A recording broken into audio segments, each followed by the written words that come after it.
여러분 안녕하세요. 오늘 여러분과 이야기할 이야기는 바로 지난 시간에 이어서 역시 계약에 대한 희지에 대한 이야기가 됩니다.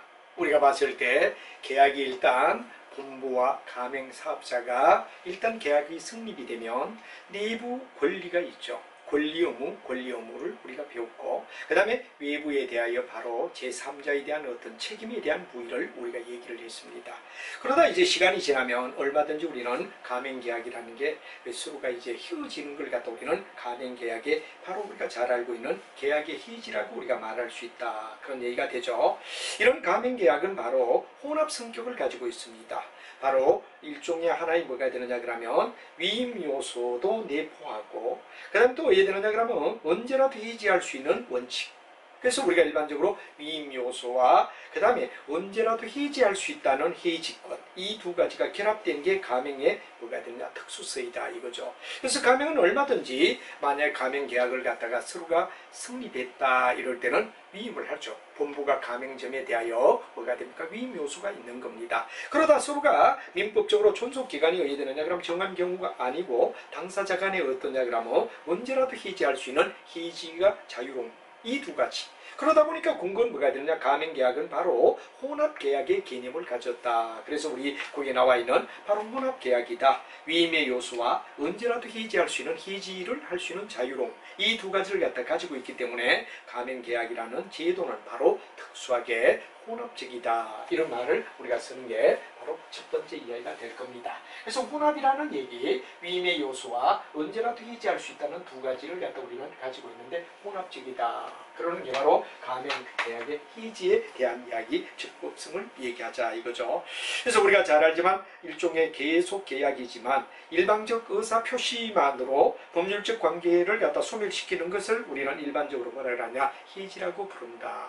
그래서 일종의 하나의 계속적 계약이지만 일방적 의사 표시 하나만으로 법률 관계를 갖다가 정지시킬 수 있는 내용을 갖다 우리는 바로 뭐가 되느냐 그러면 하나의 가맹계약의 해지의 적법성을 얘기할 때 주요한 이야기가 되고, 그 다음에 해지 사유는 바로 일반적으로 명시된 일반적 서로의 어떤 경우는 해지할 수 있다 하는 이야기를 우리는 얘기합니다. 그래서 이 해지에 대하여 우리가 잘 알지만 뭐가 되느냐 그러면 해지에 대한 부위 속에서 첫 번째 나오는 이야기. 그래서 계속적 계약이며 일방적 의사 표시에 의하여 해지를 시킬 수 있고 법률관계를 향하여 장래에 소멸하며 바로 해지 사유가 어떠냐 하는 이야기를 우리는 생각할 수 있다 하는 이야기가 중요한 이야기가 되죠. 그럼 이런 해지에는 우리가 두 가지 이야기로 나눌 수 있다 이렇게 됩니다. 하나는 법정해지라는 말이 되죠. 법정해지. 법정해지는 법률 규정에 의하여 또 법정해지권의 발생 원인 가맹계약에 의해되는 해지, 이게 뭐가 되느냐 그럼 바로 잘 아는 뭐가 되느냐 법정해지에 나오는 중요한 이야기가 되는 거죠. 그래서 법률 규정에 의해서 발생하며 법정해지권은 뭐가 되느냐 발생되는 원인이 있는데 그 발생해지 원인이 내용이 뭐냐 하는데 첫 번째 이야기가 바로 채무의 불이행입니다.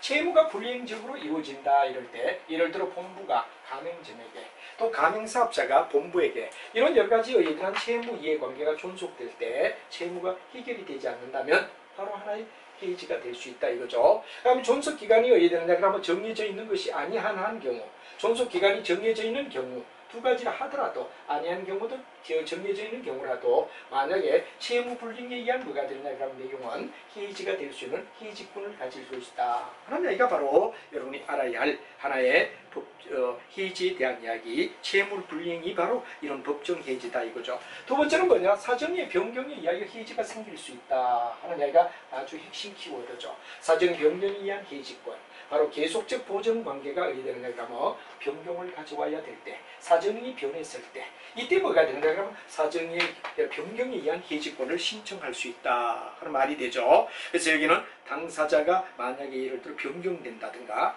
예를 들어 계속 채권 관계에 해지권이 발생되고 자격이 상실된다 이럴 때 우리는 바로 당사자가 예되냐 변경돼야 되는 관계.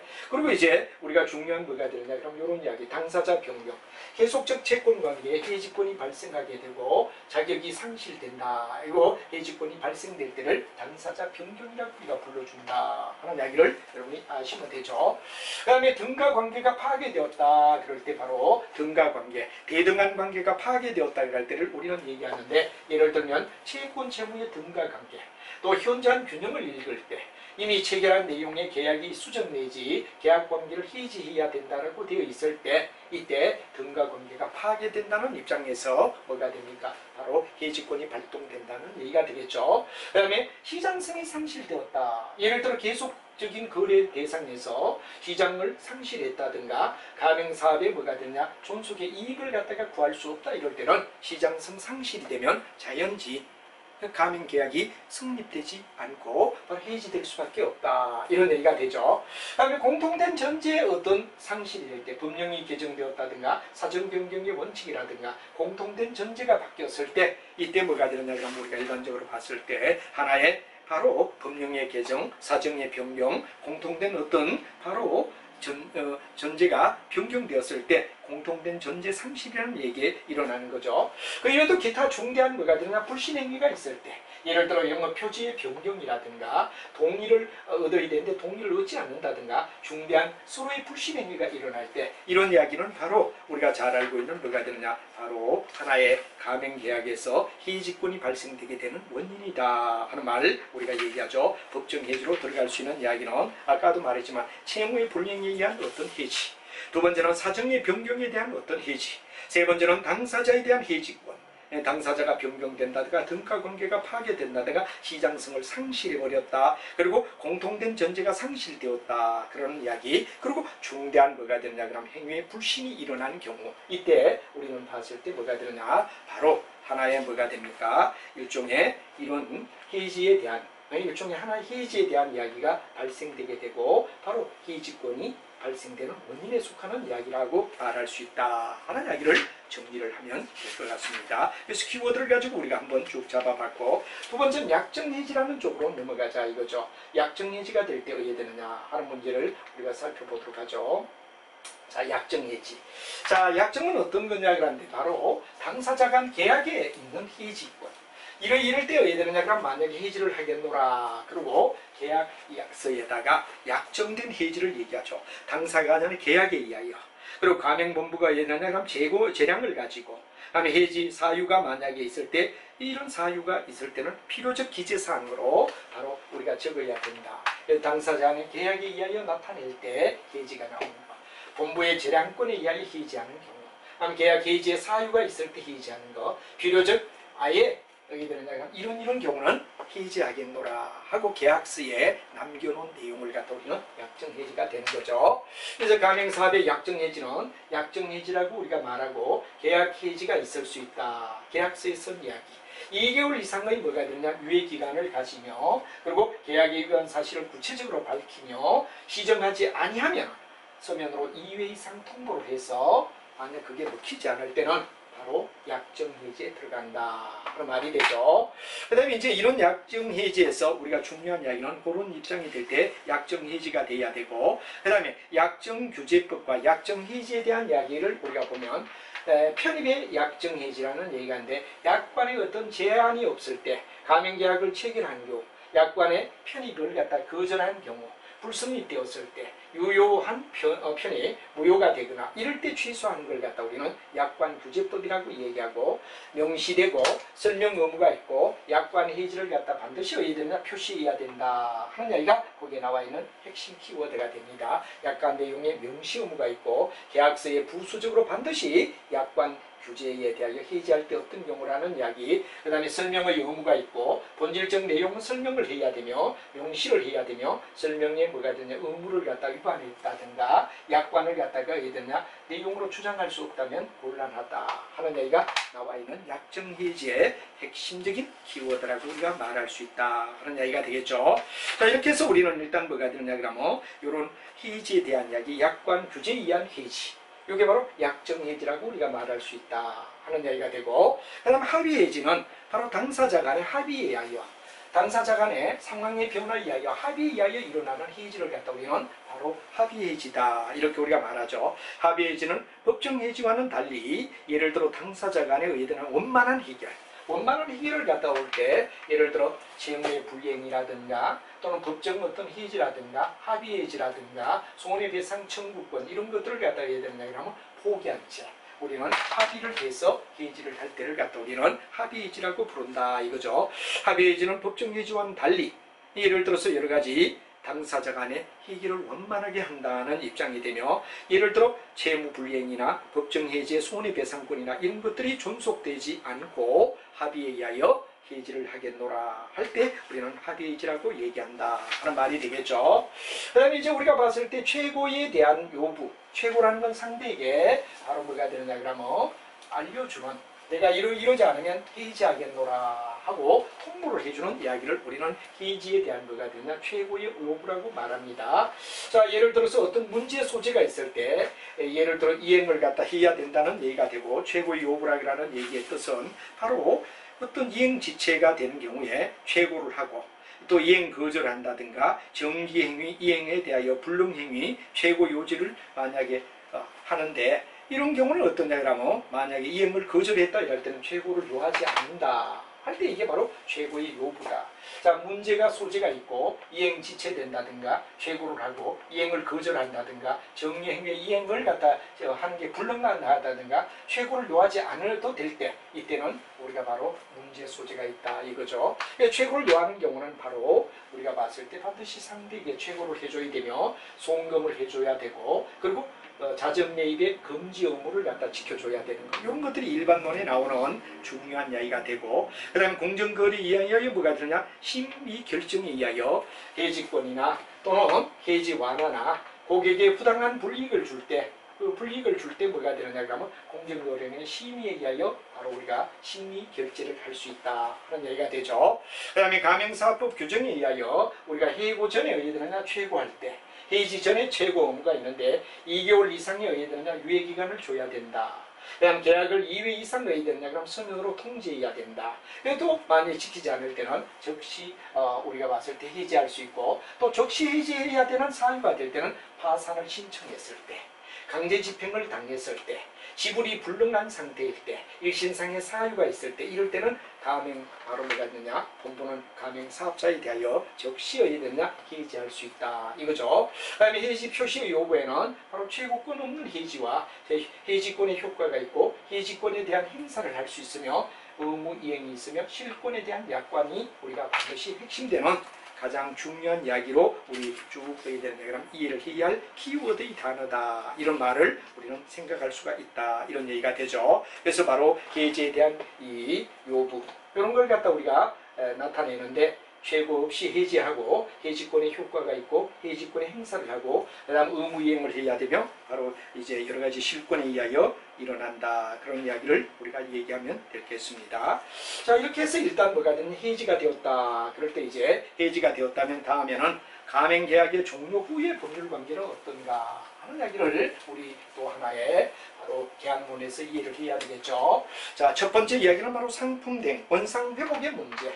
원상으로 돌아가자. 이제 해고가 되었으니까, 해지가 되었으니까 원상으로 돌아가는 이야기가 원상회복 문제를 얘기하죠. 그래서 첫 번째 이야기가 바로 상품이나 재고품을 반환하는 문제가 나온다, 그런 얘기가 됩니다. 가맹사업자가 소유한 경우는, 자기 소유의 경우는 단지 가맹점에 뭐가 되느냐 그럼 사업자가 소유하고 있고, 영업의 표지라든가 영업에 대한 뭐가 되느냐 표지에 대하여 제거를 하고 임의대로 처분하면 된다 하는 말이 되겠죠. 가맹사업자가 그 점포가 자기 소유의 경우는 바로 영업의 표지와 영업의 표지를 제거하고 임의대로 처분하면 된다 하는 이야기가 되고, 만약에 가맹사업자가 임차한 경우다, 자기 게 아니라 바로 나무 건물을 빌려서 했어, 이럴 때는 사용의 대하차라든가 임대차라든가 원상회복을 하고, 그 다음에 상환 뭐가 되느냐 그럼 의무 규정을 지키면 된다 하는 이야기로, 일단 뭐가 됩니까 소유주의 사업자의 그 점포에 대한 부위는 두 가지, 사업자의 뭐가 되느냐 그럼 소유의 경우일 것 같으면 제거하면 되고, 만약에 임차한 경우 같으면 원상회복하면 된다, 이런 얘기가 되죠. 그리고 이제 두 번째 이야기는 가맹본부에서는 가맹금을 반환해줘야 된다는 얘기가 되겠죠. 바로 지급한 금전의 성격, 일률적으로 반환하지는 않는다.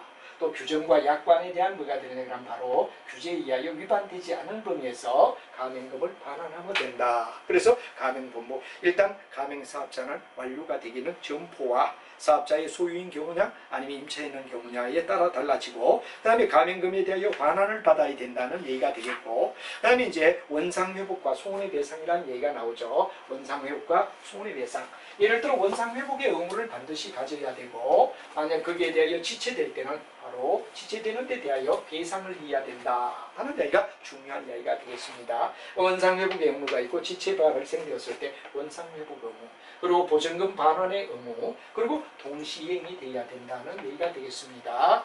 그래서 우리가 원상을 회복해주고 보증금에 대한 반환을 갖다가 받는, 이게 동시에 일어나야 된다는 얘기가 되고, 원상회복에 대한 지체가 될 때는 원상회복을 갖다 요구하고 적절한 위약금을 얘기하며 지체에 대해서는 뭐가 되냐, 배상을 갖다 요구한다 하는 이야기가 바로 키워드로 작용되는 내용이기 때문에 여러분이 이해를 하시면 충분히 이해가 되리라 생각합니다. 자, 그 다음 위약금에 대한 약정을 우리 한번 보죠. 위약금은 어떠냐? 예를 들어 위약금은 채무불이행에 의한 이야기, 그 다음에 채무자와 채권자 사이에서 일어나는 이야기가 되며 일정한 금전 기타 이익을 갖다 우리가 얘기하는 게 위약금이다. 자, 이래 될 때는 불공정 거래 행위로 만약에 되면 계약의 목적과 내용에 따라 위약금을 부과하게 되고 손해배상의 의무를 지니게 된다는 얘기가 위약금 약정에서 여러분이 의해야 되는 이야기라면 키워드로 이해를 해야 될 부위다 하는 이야기가 되죠. 위약금은 바로 채무불이행으로 인하여 채무자와 채권자가 서로가 일정한 금액에 대하여 이익을 갖다 추구할 걸 요구하는 걸 위약금이라 그러고, 그 다음에 원래 계약의 목적 내용을 갖다가 잘못해서 불공정했을 때 그걸 갖다 만약 위약금을 부과하고 손해배상의 의무가 있다 그런 얘기가 되죠.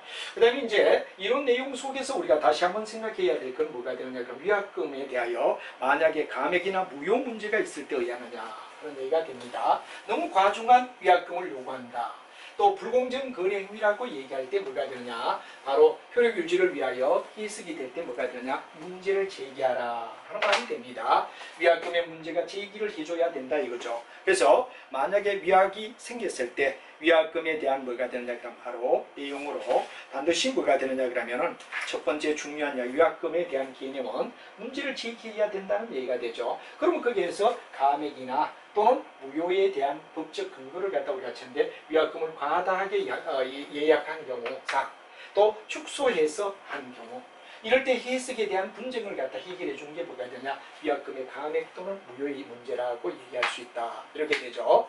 그다음에 이제 관련된 사례는 어떠냐, 손해배상액에 예정되고 부당하게 과다한 경우와 효력 유지를 위하여 축소 해석했을 때 왜 되느냐, 바로 시정명령을 내리게 되고 60일 이내에 의해되느냐면 바로 삭제를 또는 수정해줘야 되고, 효력 유지를 갖다 위해 한 해석이 돼야 되며 삭제하거나 축소해야 된다 하는 이야기가 바로 판례에 대한 이야기라고 얘기할 수 있다 하는 이야기로 이제 쭉 여러분이 이해를 하시면 충분히 관련 사례에 대해서 이야기가 될 겁니다. 자, 그 다음에 우리가 봤을 때 감액이 있을 때는 감액에 대하여 참작하는 사유가 있어야 된다는 얘기가 되죠. 그래서 최종 판단이나 사회 통념이나 합리적인 인정되는 범위에서 감액이 돼야 된다 하는 이야기가 될 겁니다. 예를 들어 너무 지나치게 과다하게 요구했을 때 바로 여기에 대하여 감액을 갖다 우리가 어떻습니까? 참작해야 된다는 사항이 되는 거죠. 그래서 감액을 갖다가 바로 요구할 때 참작의 사유가 있다면 참작하라. 그리고 위약에 대한 약정 효과는 손해배상액과 실제 손해액이 있을 때 보상 청구권의 문제가 생기게 되고, 계약 종료 후에 본인의 이익을 얻고자 하는 경우에 바로 일어나며 대리상의 본인 또는 상당한 뭐가 되냐 보상을 요청할 때 위약금에 대한 약정 효과를 우리는 말할 수 있다 하는 얘기가 되죠. 그 다음에 이제 우리가 중요한 이야기는 이렇게 위약까지 다 했고 약금을 갖다 약정을 했다면 바로 영업을 갖다가 비밀을 갖다 준수해줘야 할 의무가 있다 이거죠. 그래서 독립된 경제 가치를 갖다 가지고 있고, 그 다음 기술적이고 경영상의 정보를 갖다가 노출해서는 누설해서는 아니 된다 하는 게 영업 비밀의 준수의 의무라고 우리가 말할 수 있다 하는 이야기를 여러분이 아셔야 되죠. 자, 이렇게 해서 우리는 일단 뭐가 되느냐 그럼 바로 영업의 비밀 준수 의무까지 얘기를 했고, 가맹계약의 종료 후에 영업 피지 의무는 어떤가 하는 이야기가 이제 뒤에 연결이 됩니다. 이제 완전히 경쟁되는 업종에 종사해서는 아니할 내용이 되며 경업 비밀을 지키지 않을 때 경업 금지에 대한 이야기가 될 때 바로 얘기가 되는데, 바로 여기는 중요한 이야기죠. 경쟁되는 업종이 아니할 의무, 영업에 대한 보호, 가맹사업자의 지나친 자유 제한, 이런 것들이 이제 서로가 문제가 되고, 경업 금지 의무는 적정성 여부를 갖다 우리가 따져야 되며 금지 기간의 장단과 연결을 해야 된다는 얘기가 되고, 중도 해지된 경우에는 경업 피지는 가맹점의 존속 기간까지 가맹 계약을 갖다 할 수 없고 당사자에게 귀책 사유를 인정한다는 이야기. 이런 이야기가 뭐가 되느냐 그러면 바로 우리가 봤을 때 경우 피지 업무의 내용이 되며 중도했을 때 경우까지 얘기가 됩니다. 이렇게 해서 우리는 일단 가맹의 뭐가 되는 해지의 경우에 대한 이야기를 마무리를 짓고 뭐 계약서나 그 다음에 여러분들 뭐 정보나 이런 부위는 별 이슈가 되지 않기 때문에 바로 3부로 넘어가서 이제 3부로 넘어가서 3부에서는 뭐 하느냐 하나하나 문제를 직접 다루며 나가는 쪽으로 진행을 하도록 하죠. 그래서 3부 이야기로 우리는 넘어가는데 시험 문제를 직접 다루면서 어떤 문제가 나왔느냐를 하나하나 꼼꼼히 살펴보며 3부에는 앞에 우리 키워드 했던 이야기를 다시 한번 상기하며 답을 다는 쪽에 역점을 두며 진행을 하도록 합시다. 자, 여러분들 그러면 이제 3부 이야기는 바로 앞에 우리가 내용 정의, 키워드 가지고 내용을 다시 리바이브를 했고 다음 3부에는 문제가 나왔을 때 가상에서 앞에 내용을 리바이브를 하는 형식으로. 그래서 우리가 일반적으로 3번 왜 되느냐 반복하게 되면 여러분들은 가맹계약론의 내용은 다 이해가 되리라 생각하는 겁니다. 그래서 뭐 저렇게 연결하느냐 해서 뭐 강의라는 기법에 따라 이러지만 2차는 반복이다. 저는 이렇게 봅니다. 그래서 앞에 내용을 정리하며 한번 쭉 우리가 살펴봤고 두 번째는 키워드가 뭔가를 가지고 이제 부문론을 다시 한번 영유해봤고 세 번째는 문제가 나왔을 때 어떻게 답변을 달고 우리 책에서 문제화했을 때 또 어떻게 문제를 만들 수 있느냐를 한번 추적해봄으로 해서 바로 한 번, 두 번, 세 번에 걸쳐서 왜 되느냐 내용을 반복한다 이런 개념 속에서 여러분이 공부를 해주시면 좋을 것 같습니다. 물론 사법고시 시험을 보는 분들도 어떠냐 그럼 반복을 합니다. 이와 같이 첫째는 내용 정리를 합니다. 두 번째는 키워드를 가지고 정리를 한다. 세 번째는 문제 속에서 만약에 문제를 내용 속에서 문제를 만든다면 뭐 될 건가를 우리가 진행하는데 뭐 1번의 경우는 나왔던 문제지만 한번 보도록 하자 이거죠. 바로 아싸사업은 영업 표지권을 가진 가맹본부는 가맹사업자의 계약을 맺고 그 다음에 왜 되느냐 그러면 자사의 상품을 독점적으로 공급하기로 하였다. 근데 어느 사업이 번창하자 갑에게 물량을 늘려줄 걸 갖다 요청하였으나 갑의 사정에 의하여 응하지 않았다. 그리고 가맹본부가 원래는 계약서상에는 바로 물건을 갖다 충분히 공급해 주기로 약속을 해놓고 약속을 지키지 않았다는 얘기가 되겠죠. 이래하여 어른 각과 상관없이 상의 없이 여기서 굉장히 중요한 것은 을과의 갑과 을의 상의 없이 어야 되느냐 그러면 병으로부터 부족한 수량만큼 유사 공급 상품을 받아 판매하던 중 아싸의 상품을 믿고 사먹었던 사람이 정의 제3자에 대한 책임 제3자에 대한 책임을 갖다가 얘기하는데 여기 굉장히 중요한 약점은 바로 가맹본부가 원래 계약대로 물건을 공급하지 못했다는 하자를 낳게 되고 두 번째는 을은 바로 가맹사업자는 어른은 어떠냐 그러면 바로 이런 사유를 갖다가 갑과 상의 없이 병으로부터 일방적으로 물건을 받았다는 하자가 있는 거죠. 그럼 정의의 경우는 바로 제3의 고객에 대한 뭐가 됩니까? 사회적 책임을 갖다 우리가 생각해야 된다면 갑과 을은 서로가 다 어떻습니까? 문제점을 안고 있음을 제시해줘야 되는 내용이었다 하는 이야기로 내용에 파악이 돼야 될 겁니다. 그럼 여러분은 문제를 이런 걸 50점짜리다 이럴 때는 정말 고민을 거듭해야 됩니다. 바로 답지에 바로 답을 쓰는 거 아니라 어떤 답을 써나갈 것인가 하는 이야기가 돼야 되는데 비교적 어떠냐 그러면 첫째는 가맹본부 가리 감사에게 행사할 수 있는 권리와 바로 행사의 방법을 얘기하라.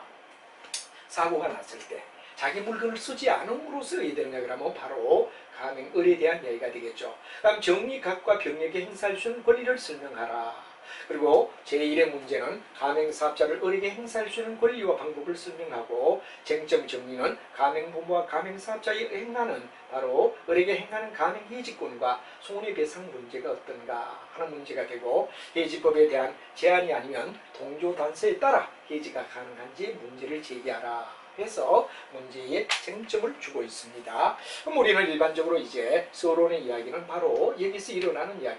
바로 첫째, 가맹계약의 해지 여부는 바로 채무의 불이행과 문제점이 뭔가, 법정 현재가 뭐냐, 상법상 계약 해지, 약정 해지를 살펴봐야 되고, 그 다음에 청구권 행사 여부에는 채무의 불이행과 기한 손해배상, 계약에 대한 바로 여부, 둘째, 가맹점은 가맹사업의 계약의 문제점이 뭔가를 사안을 검토해야 된다는 얘기가 중요한 이론이 될 것 같습니다. 자, 그러면 이거대로 해서 본론에 가서 하나하나 얘기를 하면 바로 갑과 을에 관련하여 바로 여기에 쭉 나와 있는 이야기를 갖다 얘기하고, 자, 내용을 보면 민법상 채무의 불이행의 법정 해지권, 약정 해지에 대한 검토가 필요하다. 채무불이행에 대한 기한 법정 해지권은 민법 규정에 명문 규정을 없더라도 채무불이행이 있으면 해지권이 발행한다. 사안의 검토에서 설문에서 경우는 어른 갑으로부터 상품의 독점적 공급을 하기로 가맹계약에 했으나 위반하여 각과 상관없이 병으로부터 유사가공의 상품 공급받아 판매하였다는 이야기. 이는 우리 채무불이행에 해당되는 이야기가 된다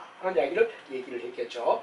상법상 상품에 대한 해지는 바로 계약상 존속기간에 대한 약정 의무에 관계없이 부대간 사정이 있으면 가맹계약을 해지할 수 있다는 해지 규정이 있다. 사안의 검토에서 을금행 사업자의 뭐가 되냐, 가맹 본질은 상품의 동일성 범주를 벗어난 결함이 있는 유사 가공 상품을 받아 정액에 바로 정의에 병 걸렸다. 그럼 가맹계약은 본질을 위반해서 갑과 바로 뭐가 되냐 하면 가맹본부에 대해서 계약 해지할 수 있다고 평가된다. 그럼 약정 해지의 이하여는 계약 해지의 필수적 해지 사항 규정이 있는 사항 검토에서 계약서상 약정 해지 사유의 가맹 계약을 해지할 수 있다 하는 이야기를 우리 교과서 내용대로 얘기가 됐죠. 자, 여기에 이제 행사의 바로 가능 여부를 보면 채무불이행의 기한 손해, 그다음 계약 해지의 손해 대상에 대한 이야기, 이런 사항을 갖다 우리는 꼼꼼히 어디 되느냐 적어주면 된다 하는 이야기가 되고, 둘째는 가맹사업법의 가맹에 대한 해지, 여기에 대하여 이야기가 나오면 되고, 결론은 사안의 경우는 을의 계약을 위반하여 가맹계약의 본질적인 부분을 위반하는 것과 갑과 을의 계약 기초에 대한 신뢰관계에 파괴되어 계약관계를 그대로 유지하기 어려울 정도다. 따라서 갑은 을에 대하여 계약 위반 행위를 가맹계약을 해지할 수 있다 하는 이야기가 결론의 이야기가 되는 거죠. 그다음에 가맹사업자는 공정의 바로 건강과 안전에 급박한 위해서 일으키기 위하여 염려 있는 가맹점 운영은 제한 없이 가맹계약을 해지할 수 있다 하고, 가맹본부는 품질에 대한 신뢰에 치명 타격을 입은 손해를 입게 하여 계약의 불이행에 대한 가맹사업자 을에게 손해배상을 청구할 수 있다 하는 이야기로 각각의 경우를 얘기를 넣어놨습니다. 그래서 1번과 같이 나올 때는 경우의 수를 각각 나눠가며 가맹본부의 입장에서, 가맹사업자 입장에서, 그리고 제3자의 피해를 입은 사람 입장에서 논해주면 된다는 얘기로, 저는 자세히 내용보다는 뼈다귀만 우리가 딱딱딱 쓰며 어떤 방법만 제시했는데, 여러분들은 이걸 가지고 쭉 외워야 되는 그런 내용을 전개해줘야 된다 하는 이야기를 알고, 이제 다시 한번 이런 문제를 취급함으로 해서 앞에서 1부에서 문제 내용을 정리했고, 2부에 키워드였고, 3부에는 문제를 다루면서 앞부분의 이야기를 다시 한번 체크하고 있다, 이렇게 봐주시면 됩니다. 자, 두 번째, 가맹사업의 경제적 기능을 설명하라, 그런 얘기가 나옵니다. 얘도 역시 반복 리바이벌, 가맹사업에 대한 내용을 여러분들 인지하기 위해서 반복시키는 리바이벌, 세 번째 리바이벌이 되는 거죠. 자, 창업의 기회를 확대해 준다, 그런 말이 되고, 그 다음에 경기 안정화의 기능을 준다 하는 말이 되고, 그 다음에 중소기업의 비중을 확대시켜 준다는 얘기, 바로 창업 기회의 확대, 경기 안정화의 기능, 중소기업의 비중이라는 이야기, 우리 책에 우리 앞에서 얘기했던 이야기죠. 그 다음 연관 산업에 대한 뭐가 되느냐, 발전을 갖다가 촉진해 준다. 그리고 숭칠 정대에 기여를 하고 국민의 복리후생을 갖다 정대해 준다는 이야기가 바로 가맹사업이 왜 되는 이야기라면 경제적 기능이라고 우리가 말할 수 있다 하는 이야기가 되죠. 다시 한번 얘기하면 창업 기회를 확대해 주고 경기 안정화를 가져오고 중소기업의 비중을 넓혀주고 연관산업 발전을 촉진해 주며 수출 정대에 기여하며 국민 후생에 대하여 정대를 준다는 6가지. 이걸 갖다 우리는 기본적으로 이해를 함으로 해서